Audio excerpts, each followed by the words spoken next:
Hi everyone, good morning সবাইকে। আজকে সকালবেলা কাজকর্ম হয়ে গেছে, এখন যাব বাড়িতে।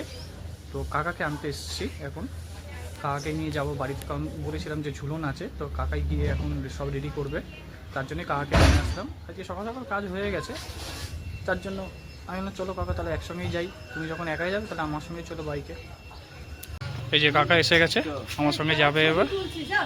ঠিক আছে, বাড়ির দিকে যাওয়ার জন্য। আর আজকে হিসাব মতো আমি আসতাম না, যেহেতু কাজের চাপটা একটু কম ছিল, তার জন্য আমি আসতাম না। আমার বিভিন্ন কাজও ছিল। বাপিটার যেহেতু শরীরটা খারাপ হয়েছে, ওর জ্বর এসেছে, তার জন্য আমাকে আসতে হলো। নাহলে আজকে আইএসকে স্কুলে নিয়ে যেতাম আর নিয়ে আসতাম। তারপর একটুখানি গাড়িটা প্রবলেম হয়েছিল, সেই গাড়িটাও ওইখানেও যাওয়ার ছিল। মধ্যমগ্রামে দোলতলায় দেওয়া রয়েছে, তো সেখানেও যাওয়ার কথা ছিল, যে গাড়িটা কাজকর্ম কী হচ্ছে সেটা দেখার জন্য। তো সেটা হলো না, তো ঠিক হয়েছে, কাকাকে নিয়ে বেরিয়ে গেলাম। বাড়িতে গিয়ে সব কিছু রেডি করতে হবে আবার। কাকা আমার পেছনে আছে। তো শালু এখন ছেলের গাড়িটাকে নিয়ে চালানো শিখছে। এখন এই যে ছেলের গাড়িটা চালাচ্ছে ও।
আমাদের ঝুলনের বলরাম।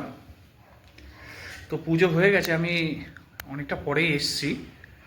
এইভাবেই সাজানো হয় বলরাম, এই 7টা দিন রাখি পর্যন্ত এরকমভাবেই থাকে। আর দোলে বোন পুজো দিয়ে চলে গেছে, আমি আসলে শুয়ে পড়েছিলাম দেখে আর উঠতে পারিনি। তো এখন এসে দেখতে এসছি আমি যে কী করছে আমাদের বলরাম। এই বলরামটা হিসাব মতো কাকার সময় থেকেই আছে। আমি যখন ছোট ছিলাম তখনও কাকাই করতো, তো এখন কাকা এসে সব কিছু করেছে। আর আমি শুধু